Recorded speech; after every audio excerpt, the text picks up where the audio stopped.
Terima kasih Anda masih bersama kami. Bagi Anda yang baru saja bergabung, kami hadirkan kembali 3 berita utama hari ini. Diduga cemburu lantaran curiga istrinya selingkuh dengan pria lain. Seorang suami di kota Sukabumi menabrak mobil istrinya yang membawa 3 anak mereka. Kesal gara-gara anak sambungnya yang berusia 2 tahun kencing sembarangan, seorang ayah di Ciamis tega merusak alat vital korban. Protes buruknya sistem zonasi sehingga anak gagal masuk SMA negeri. Orang tua murid di Kota Bogor mengukur jarak rumah dengan sekolahnya dengan menggunakan kayu.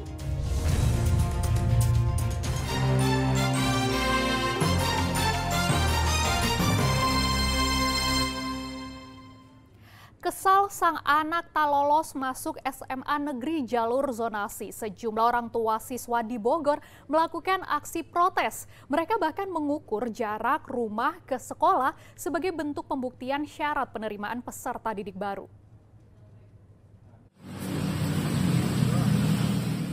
Sejumlah orang tua siswa di Bogor melakukan aksi protes dengan mengukur secara manual jarak dari SMA Negeri 3 menuju rumahnya sebagai pembuktian syarat penerimaan jalur zonasi sejauh 720 meter. Aksi ini dilakukan lantaran sang anak tidak lolos penerimaan peserta didik baru atau PPDB. Para orang tua menduga ada peserta PPDB yang menumpang kartu keluarga agar jaraknya lebih dekat dari sekolah sehingga membuat anaknya tergusur. Jaraknya berapa memang, Pak? Jaraknya kalau ini kan titiknya lari-lari terus. Jadi dulu pakai titik gang. Rumah saya kan masuk gang, cuman kelihatan kalau dari jalan raya Cilet itu kelihatan. Ya artinya tetangga dong dengan sekolah ini? Iya tetangga, orang tiap hari lewat kok. Orang satu kelurahan kok. Ini putranya nggak masuk? Nggak masuk. Ternyata sistem PPDB ini sama sekali membuat kami merasa tidak punya keadilan karena yang saya dengar ada siswa yang nitip kakak atau numpang kakak itu yang diterima jaraknya 200 meter. Kita lihat sendiri di sini 200 meter itu banyaknya hotel, restoran sama tempat-tempat usaha. Lalu di mana mereka tinggal? Ini udah nggak fair. Namun, pihak sekolah menyatakan menumpang kartu keluarga diperbolehkan asalkan sudah diterbitkan paling singkat 1 tahun dari masa pendaftaran. Jadi kata Bapak kan boleh nitip kakak ya? Boleh. Diperbolehkan ya? Nitip famili lain. Nitip famili lain? Nitip kakak, maksudnya ada anak, familinya dititipkan di kartu keluarga warga yang di sekitar sini, yang penting sudah 1 tahun. Ya itu dan itu diperbolehkan. Itu ada di Juknis. Sementara dalam sistem PPDB ini, pihak sekolah juga menyediakan jalur afirmasi, jalur berkebutuhan khusus, dan jalur perpindahan orang tua. Iwan Kurniawan melaporkan dari Kota Bogor. Minyak bersubsidi minyak kita kian hari kian langka. Tak hanya langka, harga minyak kita juga makin menguras kantong. Pemerintah berencana akan menaikkan harga minyak kita dengan harga eceran tertinggi Rp15.700 per liternya.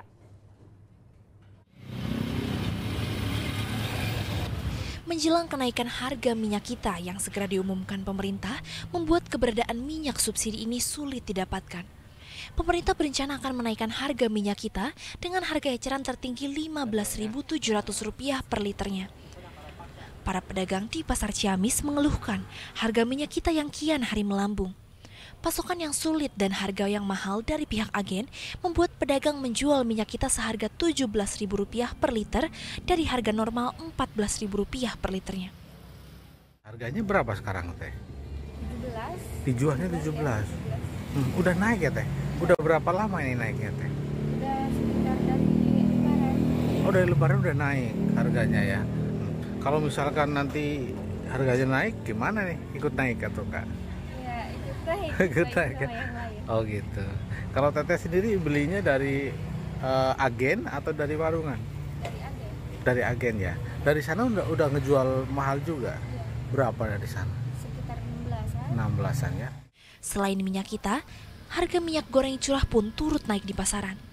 Kini, minyak goreng curah dijual seharga Rp16.300 hingga Rp16.500 per liternya. Eko Setiabudi melaporkan dari Ciamis.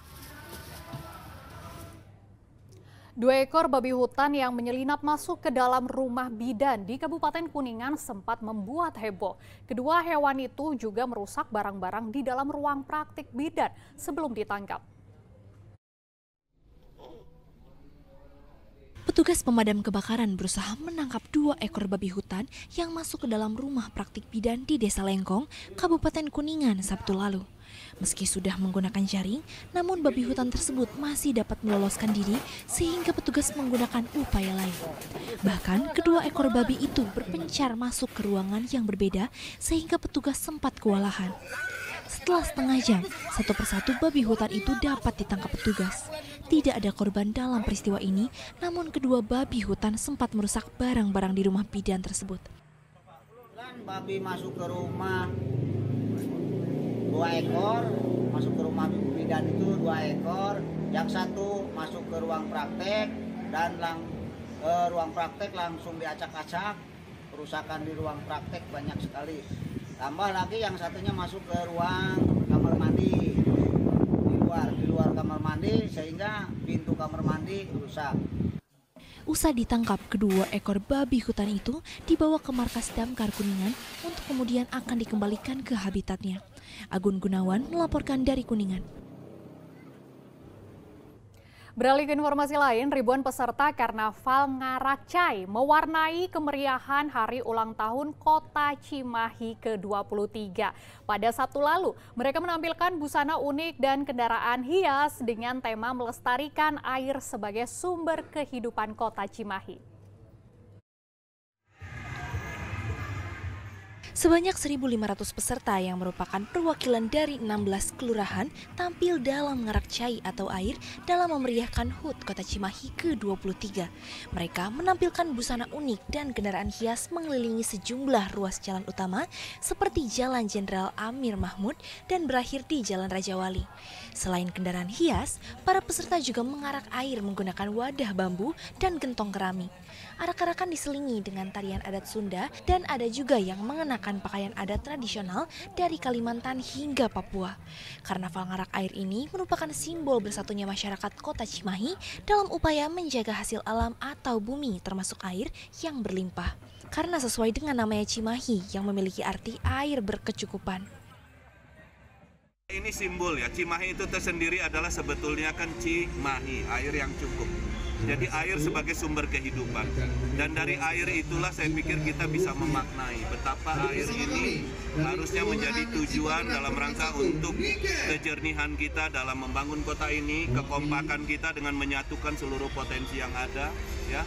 Dan hendaknya juga kita bisa memelihara lingkungan ini karena sumber air adalah sumber kehidupan. Jadi kemudian ini setiap kelurahan mengumpulkan air yang disimpan di satu wadah.